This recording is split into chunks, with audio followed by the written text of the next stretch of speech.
Challenges मतलब चुनौतियां क्या है, मैनेजर के सामने क्या क्या चुनौतियां, वो आज हम देखेंगे।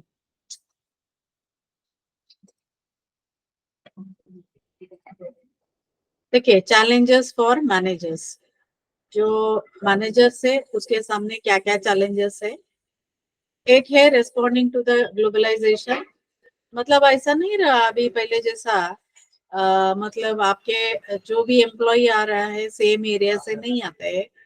अभी ग्लोबलाइजेशन का मतलब होता है पूरा जगत में जितना भी कंट्री है उस कंट्री का अलग अलग जो है एम्प्लॉयज आके काम करते हैं।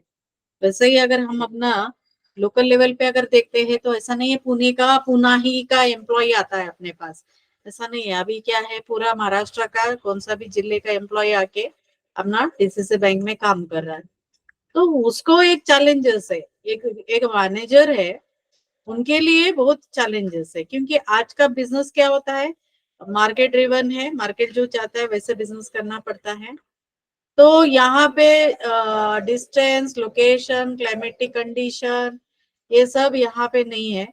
यहाँ पे क्या इम्पोर्टेंट है, बिजनेस ऑपरेशंस, मतलब बिजनेस जो है ज्यादा बढ़ाना है और मार्केट शेयर मतलब मार्केट में अपना जो है नाम कमाना, ये मेन इम्पोर्टेंट रहता है।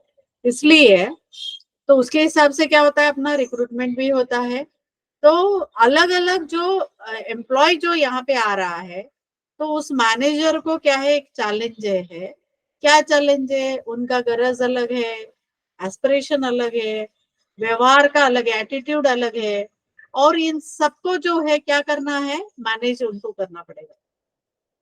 इसलिए तो मैनेजर को क्या क्वालिटी होना चाहिए यहाँ पे, कि इंडिविजुअल डिफरेंसेस, व्यक्ति का वैयक्तिक, सभी सेम नहीं है ना, व्यक्ति का सोचना सेम नहीं रहता, अलग अलग रहता है।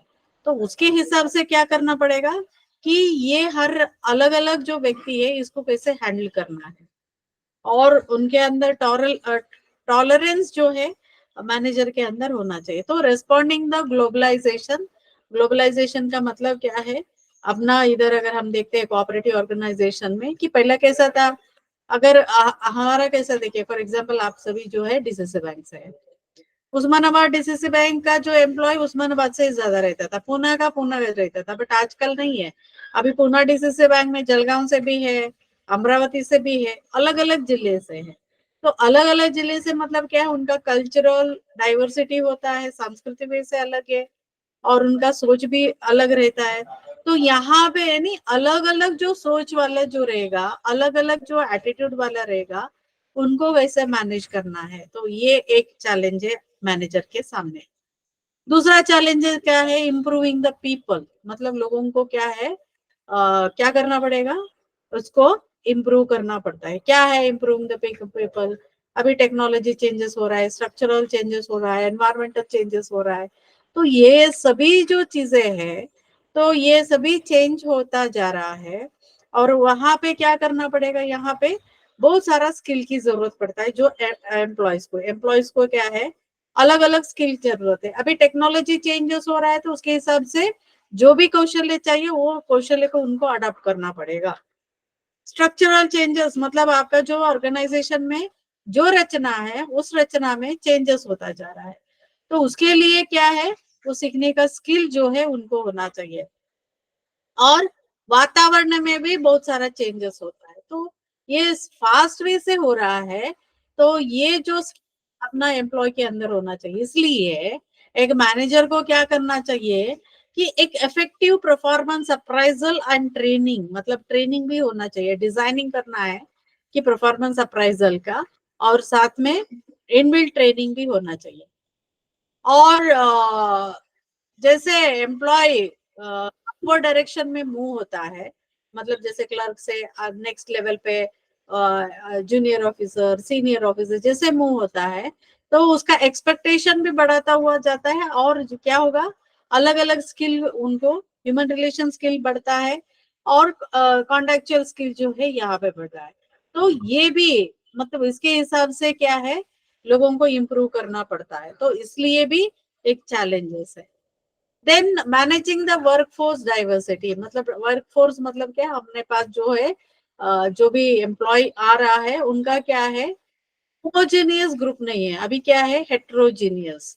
होमोजेनियस मतलब क्या है, सेम टाइप सोचना, सेम काम करना, ऐसा जो रहता है ना, ये होमोजेनियस है।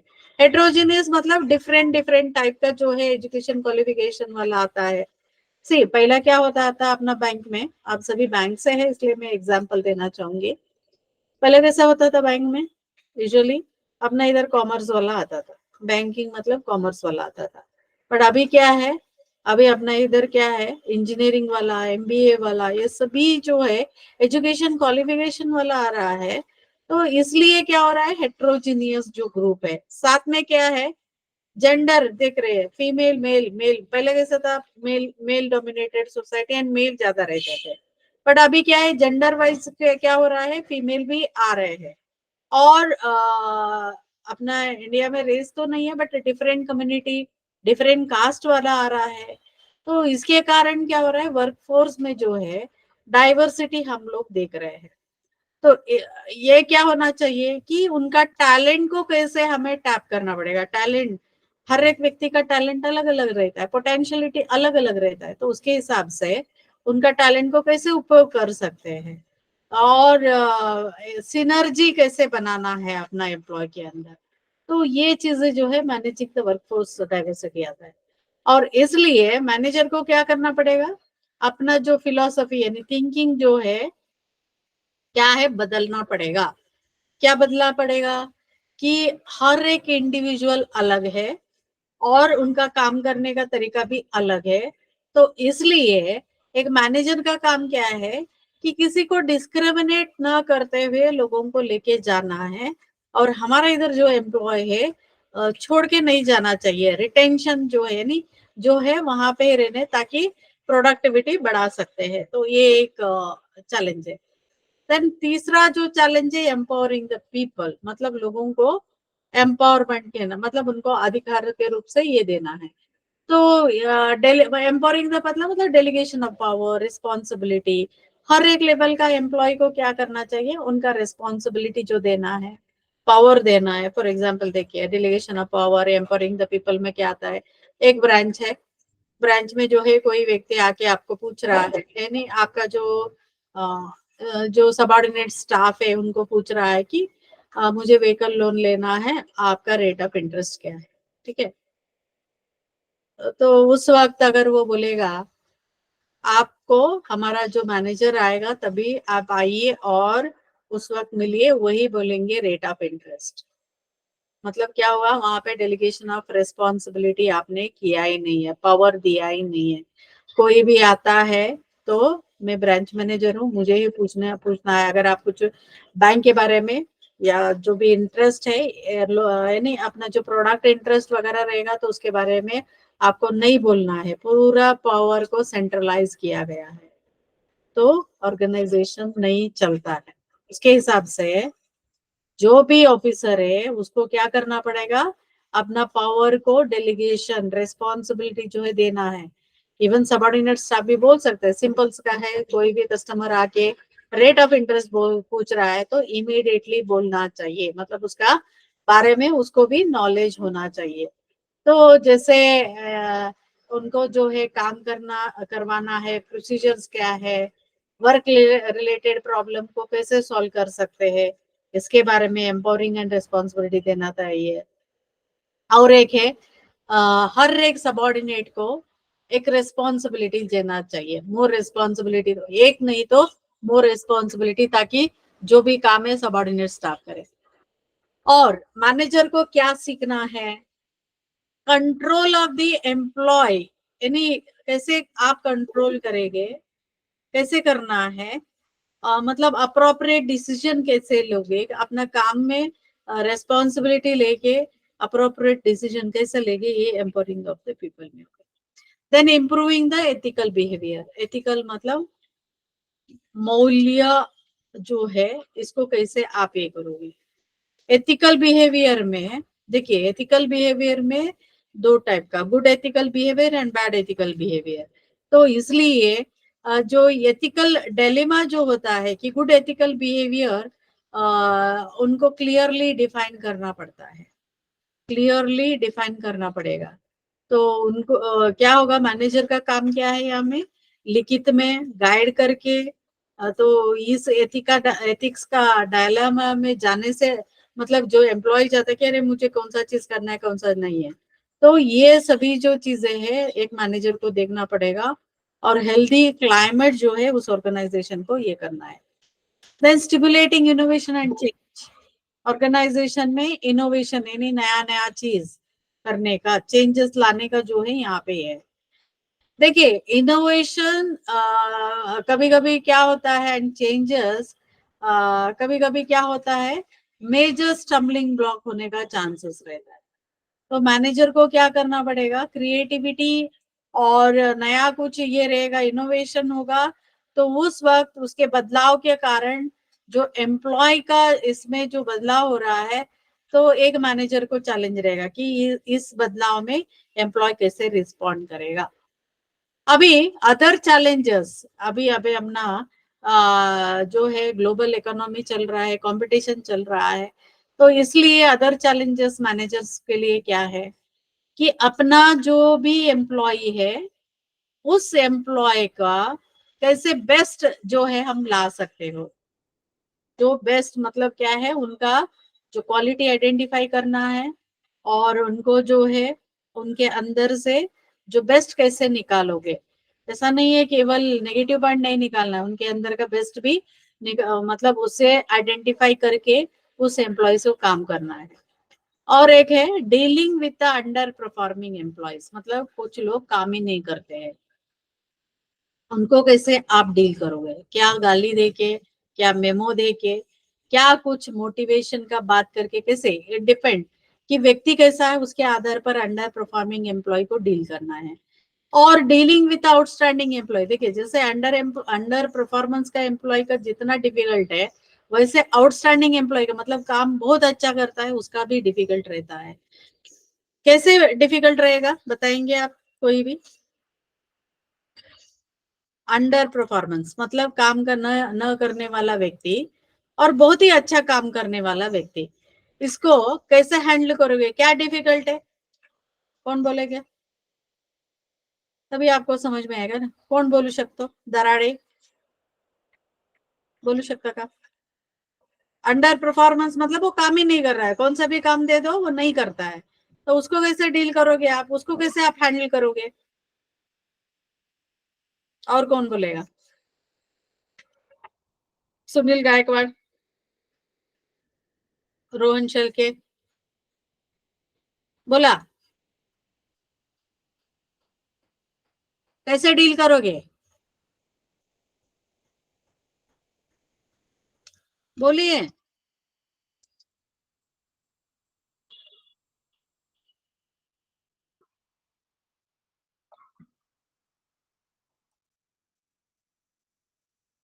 अंडर परफॉर्मिंग एम्प्लॉय को कैसे डील करोगे।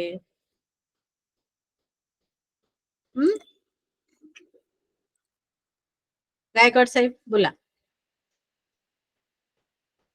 अंडर अंडर परफॉर्मिंग म्हणजे काय, मराठीमध्ये पहिला आम्ही येतो, काय अंडर परफॉर्मिंग एम्प्लॉय।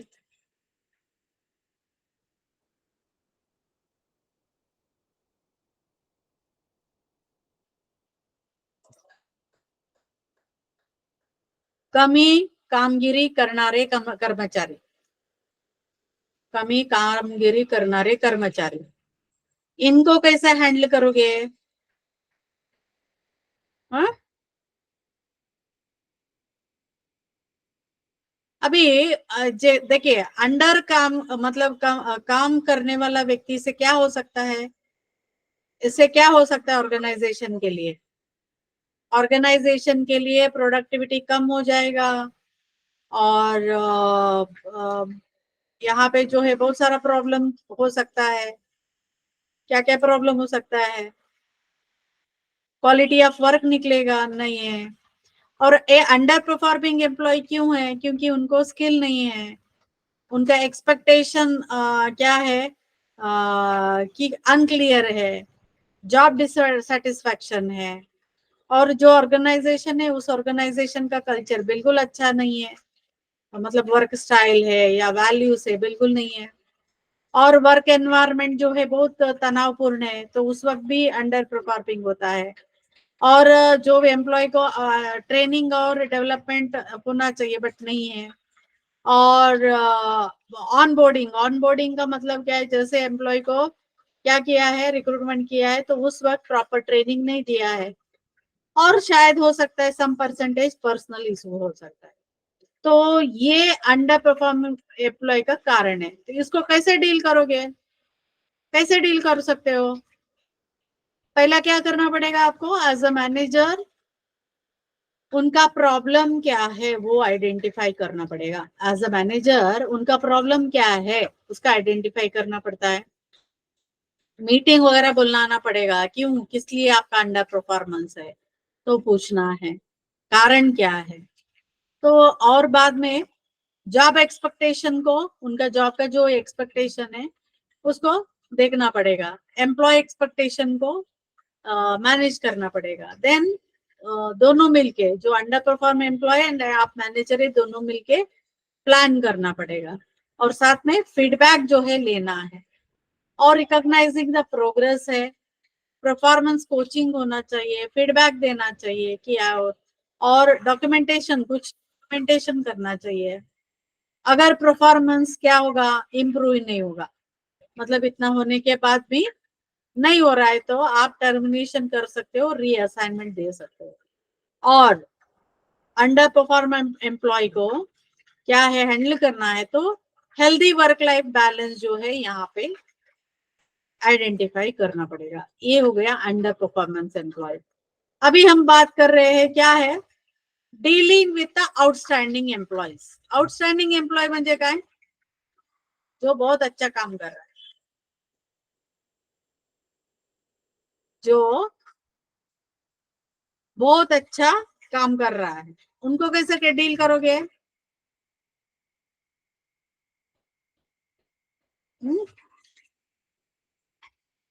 ये भी डिफिकल्ट है। As a employer, as a manager, आपको ना ये भी डिफिकल्ट रहता है, आउटस्टैंडिंग एम्प्लॉय को कैसे ये करना है। देखिए, आउटस्टैंडिंग एम्प्लॉय मतलब काम जो भी देंगे वो काम को एकदम बढ़िया सा करके दे रहे हैं, उनके बिना जो है वहां का ऑर्गेनाइजेशन नहीं चलता है। तो मतलब उनका सोच है, ऐसा नहीं है नहीं चलता, ऐसा बिल्कुल नहीं है, उनका सोच है। तो बेस्ट एम्प्लॉय मतलब कौन सा भी काम देंगे, आउटस्टैंडिंग एम्प्लॉय में आप कौन सा भी काम देंगे तो इमिडिएटली करके दे देते हैं। तो इसलिए यहाँ पे उनको कैसे आप हैंडल करोगे, that is the main thing. Outstanding employee कैसा रहता है, इनिशिएटिव लेता है, काम करता है। तो ऐसा एम्प्लॉय को कैसे करना है, उसको सब कुछ पता रहता है, मतलब कैसे काम करना है वो सभी जो चीजें हैं, तो उनको सब कुछ पता रहता है। तो उस वक्त क्या करना पड़ेगा एज अ मैनेजर, आप कैसे हैंडल करोगे? आप उनको जो भी काम करेंगे थैंक यू बोलना, पर्सनलाइज रिवॉर्ड देना, गिफ्ट कार्ड देना, टीम अगर काम कर रहे हैं तो टीम के हिसाब से उनको ये करवाना, तो ये रिकॉग्निशन करना, ये सभी जो चीजें हैं ये आउटस्टैंडिंग एम्प्लॉय के लिए आ जाता है। तो अभी ये हमें देखना पड़ेगा यहाँ पे कि हाउ टू डील, कि पहला जो है dealing with the under performance employee and dealing with the outstanding employee, then hiring the right people. Challenges में क्या होगा, हायरिंग द राइट पीपल, मतलब जो जॉब के लिए जो चाहिए वो व्यक्ति, सही व्यक्ति को रिक्रूटमेंट करना। क्राइसिस को रेस्पॉन्ड करना, क्या क्राइसिस आ सकता है, क्राइसिस म्हणजे काय, बोलिए मराठी में क्राइसिस। कौन बोलेगा? संकट, क्राइसिस मतलब संकट, संकट के वक्त व्यक्ति कैसे बिहेव करता है, क्या क्या संकट आ सकता है आपको, क्राइसिस क्या क्या आ सकता है, काय काय येऊ शकतो क्राइसिस, रिकवरी नहीं हो रहा है, लोनिंग नहीं हो रहा है, ये सभी आता है ना बैंक के लिए। देन कंटिन्यूअस इम्प्रूवमेंट, इम्प्रूवमेंट जो है कंटिन्यूस होना चाहिए। अभी managing the HR in challenging time, challenging time में क्या करना पड़ेगा, एचआर पॉलिसी जो है बनाना है, ग्लोबल रिक्रूटमेंट करना है, रिक्रूटमेंट कॉस्ट को क्या है रिड्यूस करना है, पोटेंशियल जो है उनको लेना है, डाइवर्सिटी ट्रेनिंग देना है, इंसेंटिव कॉम्पनसेशन सैलरी वगैरह देना है, और इवन ले ऑफ के लिए प्रिपरेशन करना है, इंटरनेशनल लेबर रिलेशन मैनेज करना है, और एक चैलेंजेस है टेररिज्म एंड सेफ्टी का भी चैलेंजेस हम देख रहे हैं। यहां तक समझ में आया आपको? यहां तक समझ में आया? यस और नो? यस। ओके, अभी हम बात करेंगे एथिक्स। एथिक्स म्हणजे काय? हाँ, एथिक्स मतलब मराठी में क्या है? नैतिकता। एथिक्स म्हणजे नैतिकता, है ना? तो ये एथिक्स क्या है हम देखेंगे। Ethics involve moral issues, choices and deal with the right and wrong behavior. नैतिकता क्या है यहाँ पे? Moral issues. मॉरल मतलब क्या है? मॉरल म्हणजे काय?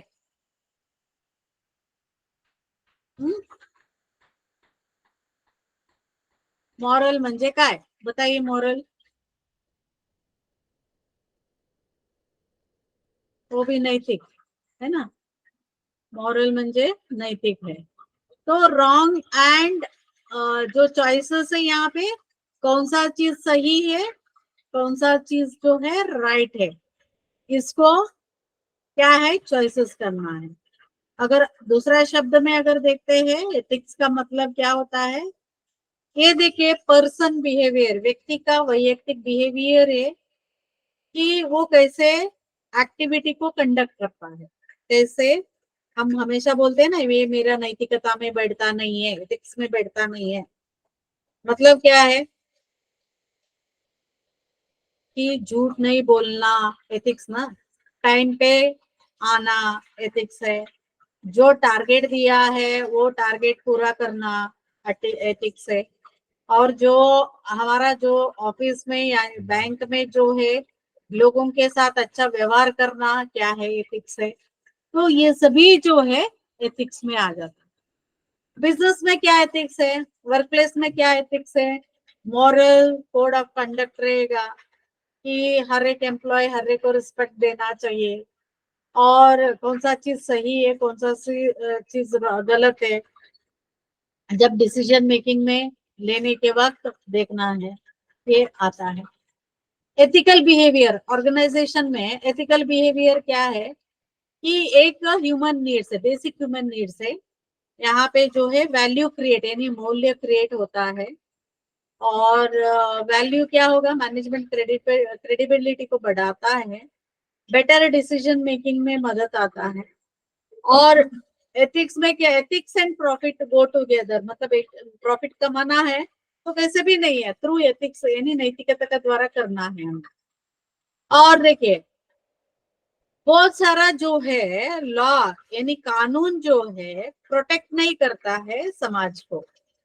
कानून जो है क्या करता नहीं है, समाज को प्रोटेक्ट नहीं करता। कानून तो बना हुआ है बट समाज को प्रोटेक्ट नहीं करता, बट एथिक्स यानी नैतिकता जो है प्रोटेक्ट कर सकता है।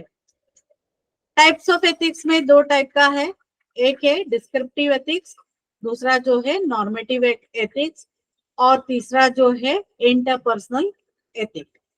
डिस्क्रिप्टिव एथिक्स क्या बोलता है यहाँ पे जो भी डिस्क्रिप्टिव एथिक है concern with the justice and fairness of the process.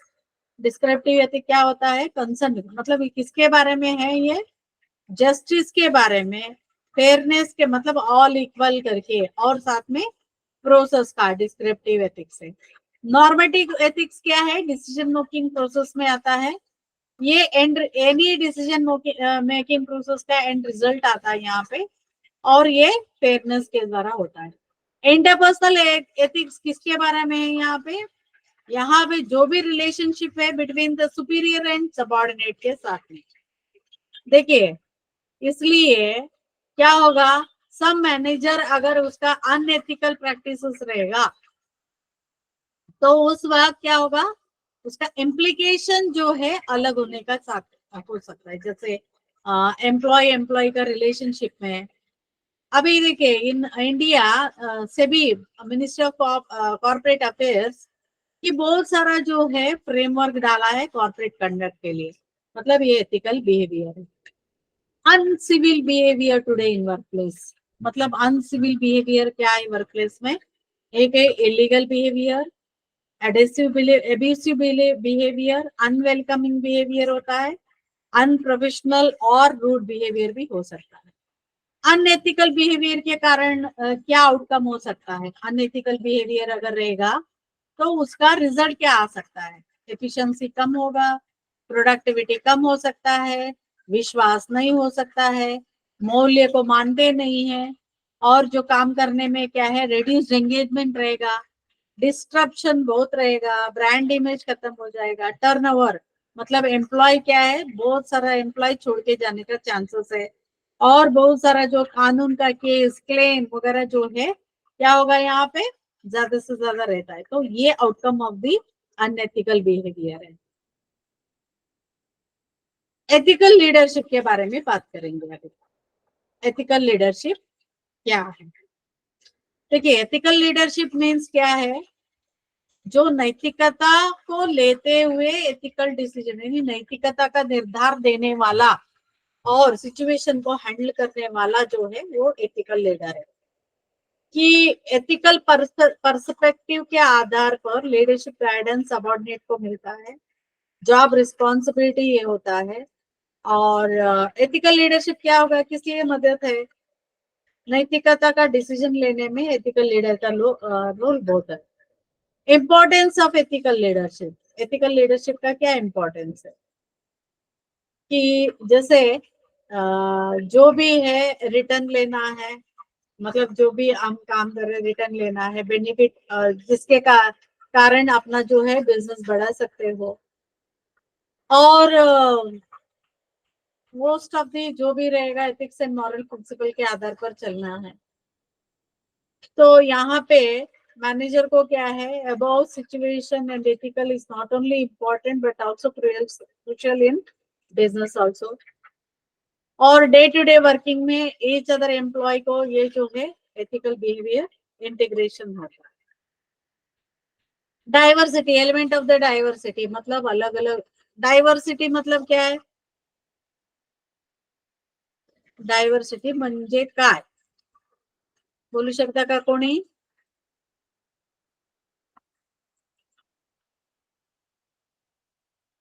विविधता, डायव्हर्सिटी म्हणजे काय, विविधता जो है, ये विविधता क्या है, वर्क प्लेस में क्या क्या विविधता आ सकता है, एक है एज के हिसाब से, एज मतलब क्या है, देखिए ऑर्गेनाइजेशन में 20 साल का भी रहेगा 60 साल का भी रहेगा एज के हिसाब से, जेंडर मेल एंड फीमेल, एथेंसिटी मतलब अलग अलग जो है कम्युनिटी के द्वारा, रेस है, फिजिकल एबिलिटी काम करने का जो तरीका है, क्षमता है, और साथ में फिजिकल कैरेक्टरिस्टिक है, इनकम है, एजुकेशन है, मैरिटल स्टेटस है, रिलीजियस बिलीफ है, जोग्राफिकल लोकेशन है, पेरेंटल स्टेटस है, पर्सनालिटी टाइप है, ये सभी एलिमेंट्स ऑफ द डाइवर्सिटी में आता है।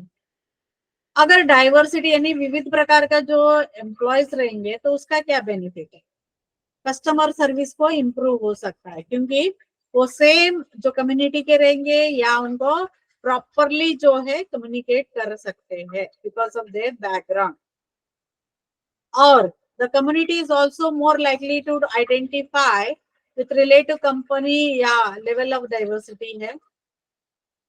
और वर्कप्लेस डाइवर्सिटी होने के कारण कि वो अच्छा सा काम कर सके और कैपेबिलिटी बढ़ा सके, डाइवर्सिटी को वैल्यूइंग करना है, रिकॉग्निशन पोटेंशियलिटी एंड रिकॉग्निशन को क्या करना है यहाँ पे, रिकॉग्नाइज करना है, और प्रोडक्ट अलग अलग प्रोडक्ट है, एक्सपीरियंस अलग है, स्किल जो अलग है, क्रॉस ट्रांसफर हो सकता है, इंटीग्रेशन ऑफ दी जो कंपनी या लोकल इकोनॉमी भी बढ़ सकता है।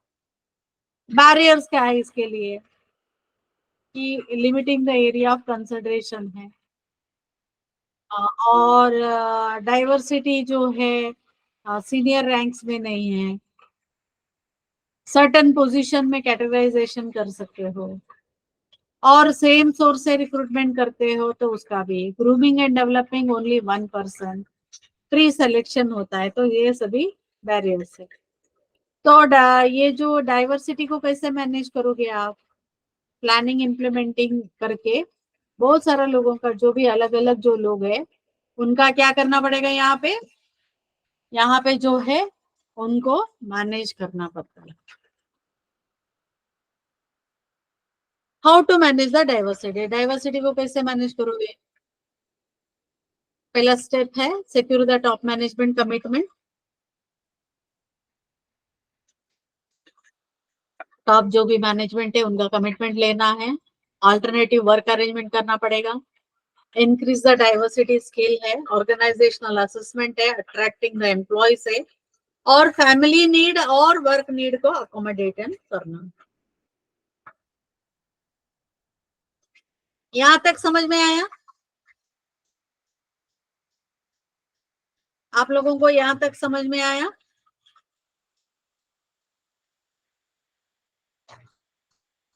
यस और नो? मैं नेक्स्ट सेकेंड चैप्टर चालू कर रही हूँ, यूनिट 2 चालू कर रही हूँ, इसलिए पूछ रही हूँ। किसी को कुछ पूछना है यहाँ पे? बोलिए।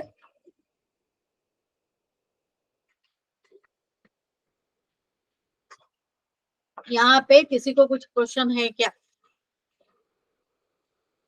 समझ में आ रहा है या नहीं आ रहा है बताइए। आ रहा है मैडम। आ रहा है ना भारती, रेशमा? हाँ हाँ, यस मैम। कुछ क्वेश्चन है क्या आप लेला? नहीं नहीं नहीं है? नहीं। ठीक है, कंटिन्यू करूं मैं फिर? Okay yes ma'am. Next. Okay next, foundation of individual behaviour. Foundation of individual behaviour में, यानी वैयक्तिक बिहेवियर में जो कौन कौन सा फाउंडेशन है? एक है परसेप्शन, परसेप्शन मतलब समझ। ओके मेरा क्वेश्चन आप सबसे है, जब मैं आपको ट्रांसलेशन करके कल मराठी में डाला था, आपका समझ क्या था? What is your perception? क्या समझ था?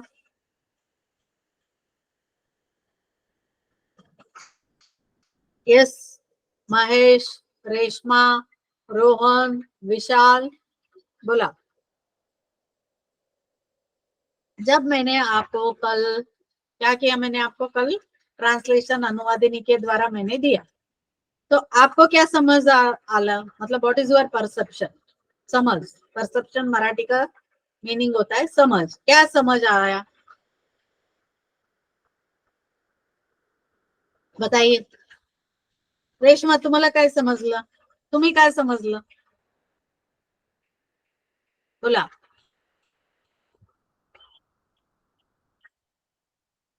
कोणी पण बोलू शकतो. गायकवाड सुनील, आपल्याला काय समजलं?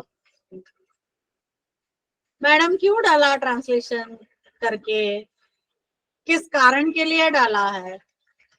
Okay yes Darade. मॅडम बहुतेक सगळ्यांचा इंग्लिशचा जरा थोडासा प्रॉब्लेम आहे, त्याच्यामुळे तुम्ही मराठी ट्रान्सलेट केलं. काय काय विशाल? इंग्लिशचा प्रॉब्लेम आहे बाकी सगळ्यांचा, म्हणजे बऱ्यापैकी सगळ्यांचा हा हा हा ट्रान्सलेट केलं. हा, त्यामुळे केले वाटते. ओके, अजून कोणाला काय समजलं? रेश्मा तुम्हाला काय वाटलं?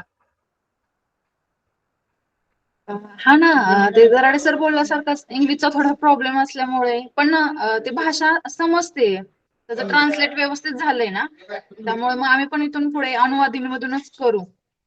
अनुवादिनीला करू. मी काय करते, सगळं जो आहे ना तुम्हाला करून देते, ओबीची मी करून देते, एचआर ची तुम्ही लोग करा. अगर चाहिए तो मैं आपको फिर एक बार अनुवादिनी का कैसे करना है मैं बताती हूँ आपको.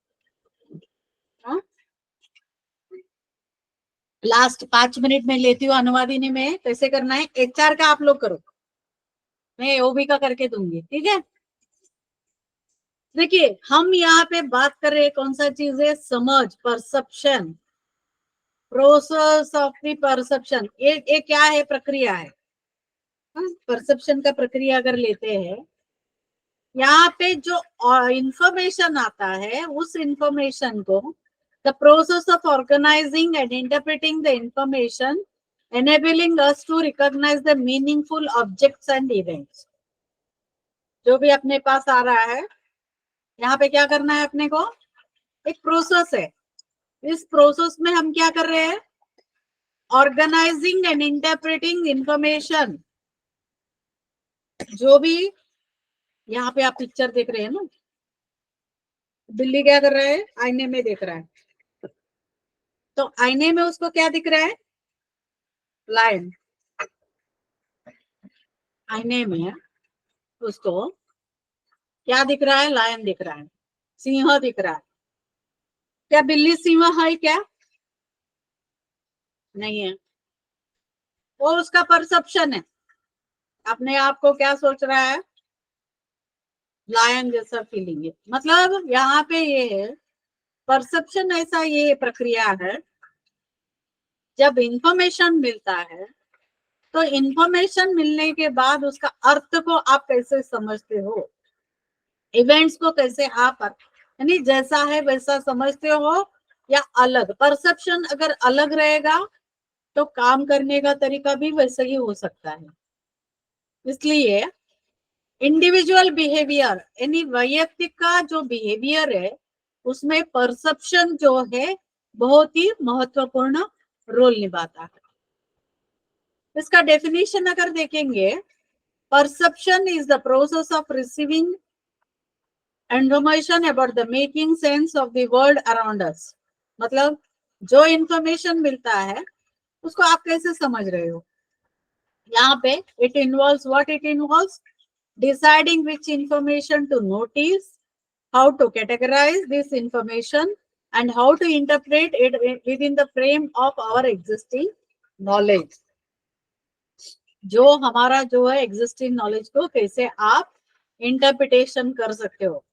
देखिए जैसे आप समझोगे वैसा ही इंटरप्रिटेशन, मतलब उसका आप मतलब उसका समझ के आप क्या करते हो, वो जो ही आप समझते हो। उदाहरण के लिए मैं बताना चाहूंगी, अभी लास्ट सेमेस्टर का हमने क्या किया था कि ये डेट में आपको क्या करना है, असाइनमेंट भेजना है। ओके, तो परसेप्शन क्या था, लास्ट डेट में असाइनमेंट भेजना है। तो बहुत सारा जो लोगों का हमें फोन आया, क्या फोन आया हमारे पास कि मैं दूर हूँ, मैं क्या कर सकता हूँ, मैं क्या मैं आके एग्जाम के वक्त दे सकता हूँ क्या। देखिए सेम मैसेजेस सेम चीजें हैं, बट इंफॉर्मेशन को आप क्या किया है वहां पे इंटरप्रिटेशन करने के बाद कुछ लोगों को लगा नहीं चलता है, क्या चलता है, ड्यूरिंग द एग्जाम क्या है, असाइनमेंट दे सकते हैं। ओके, कुछ लोगों को क्या हुआ, बहुत सारा टेंशन आ गया, अरे आज ये लास्ट डेट है। मुझे बहुत सारा फोन आया था उस दिन कि मैडम आज लास्ट डेट है, हम क्या कर सकते हैं। मतलब उनको वो लगा कि लास्ट डेट में हम नहीं भेज सकते, और कुछ लोग मतलब हम क्या कर सकते हैं और तरीका क्या है, तो पोस्ट के द्वारा भेजा जा सकता है। सी एग्जिस्टिंग अवर एग्जिस्टिंग नॉलेज, मतलब आपका काम करने का तरीका, आप जो भी करोगे, जो ग्रहित, परसेप्शन मतलब ग्रहित भी होता है समझ भी होता है, जैसे आप ग्रहित करोगे वैसे ही क्या होगा, आपका कामकाज रहेगा। इसके लिए बेस्ट एग्जाम्पल अपना माइथोलॉजिकल स्टोरीज है। गणेश जी और कार्तिकेय जी का आपने सुना होगा, क्या है, पृथ्वी भ्रमण करना है ना, आपने सुना है। तो कार्तिकेय जी को लगा पृथ्वी भ्रमण करना है तो पूरा पृथ्वी भ्रमण करके आना है, उसका वो परसेप्शन था। तो उसके हिसाब से अपना वाहन लेके गए और पृथ्वी भ्रमण करके आए। बट गणेश जी को क्या लगा, उसका परसेप्शन ऐसा है, मेरा माँ बाप ही पूरा पृथ्वी है, यानी ये पालन करता यही है, तो यही पृथ्वी है, इसको भ्रमण किया तो क्या होगा, इनको ही अगर हम राउंड लगाएंगे तो पृथ्वी भ्रमण हो जाएगा। सी ग्रहित जैसे करते हो वैसा ही आपका कामकाज रहता है, परसेप्शन का ये मीनिंग है। और परसेप्शन में कैसा होगा, प्रोसेस है, प्रोसेस में क्या होता है, लोग कैसे सेलेक्ट करते हैं, ऑर्गेनाइज करते हैं, इंटरप्रेट करते हैं, रेस्पॉन्ड करते हैं इंफॉर्मेशन को। यानी जैसे समझते हैं वैसा है। परसेप्शन क्या होता है, कॉन्शियसली एंड अनकॉन्शियसली जो है, और यहाँ पे इंफॉर्मेशन जो आ रहा है और माइंड को कैसे उसको आप ले रहे हो और उसका अर्थ क्या निकाल रहे हो, ये भी आता है। ओके, यहाँ पे मैं पिक्चर दिखा रही हूँ, देखिए सभी देखिए। यहाँ पे एक ओल्ड वुमेन है और एक यंग वुमेन है, आपको कौन दिख रहा है? सभी देखिए ध्यान से। Old lady and young lady दिख रहे हैं, आपको कौन दिख रहा है? बोला young lady. Young lady, okay. और दूसरे को? यहाँ पे दो लेडीज है, यंग है और ओल्ड है। किसको किसको देख, क्या देखा, देखिए आप।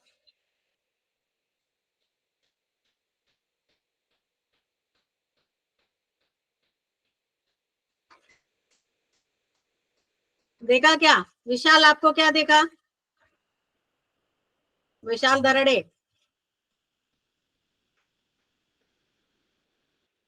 क्या देखा आपने? मैं फिर से वही पिक्चर आपको दिखाती, देखिए old women and young women. आप कैसे देखोगे उसके आधार पर रहेगा। देखिए यहाँ पे मैंने दो दिखाया ना, ये दोनों मिक्स है यहाँ पे। हाँ, वही चीज नेक्स्ट में दिखा रही हूँ। ओल्ड वुमेन, ये ऐसा नाक वगैरह आप ये करोगे तो ओल्ड वुमेन दिखेगा, अगर इस तरफ देखोगे तो यंग वुमेन दिखता है। कि यहाँ पे परसेप्चुअल प्रोसेस कैसा होता है, 6 स्टेजेस में होता है यहाँ पे। Receiving, selecting, organising, interpretation, checking and rechecking, ये सभी जो चीजें है यहाँ पे, ये 6 चीजें है परसेप्शन में। Selecting, organisation and interpretating the information. कौन कौन सा चीज है, फैक्टर है परसेप्शन का, ये होता है। एक है प्रिसीवर, और ऑब्जेक्ट क्या है, और कंटेक्स्ट क्या है। रिसीवर का इसमें उसका एटीट्यूड क्या है, मूड्स क्या है, मोटिव क्या है, सेल्फ कंसेप्ट क्या है, इंटरेस्ट क्या है, कॉग्निटिव स्ट्रक्चर क्या होता है, थिंकिंग। कॉग्निटिव स्ट्रक्चर मतलब इंडिविजुअल पैटर्न ऑफ थिंकिंग है, एंड एक्सपेक्टेशन यहाँ पे आता है। तो अभी कैरेक्टरिस्टिक ऑफ द टारगेट, कि यहाँ पे जो कैरेक्टर, फिजिकल अपीयरेंस हो सकता है, और इंडिविजुअल में जो अट्रैक्टिव अनअट्रैक्टिव इंडिविजुअल हो सकता है। तो ग्रुप में जो भी रहेगा, ऑर्डिनरी वर्किंग इंडिविजुअल हो सकता है, मोशन, साउंड, साइज, ये सभी जो चीजें है कैरेक्टरिस्टिक इसमें ये पर्सन। और सिचुएशन, टारगेट के अलावा सिचुएशन, सिचुएशन के आधार पर क्या होगा, परसेप्शन एंड बिहेवियर भी यहाँ पे हो जाता है। ओके, यहाँ तक आपको समझ में आया? नेक्स्ट क्लास में मैं एम्प्लॉय इंप्रेशन मैनेजमेंट में ये करती हूँ, कंटिन्यू करती हूँ। यहाँ तक समझ में आया?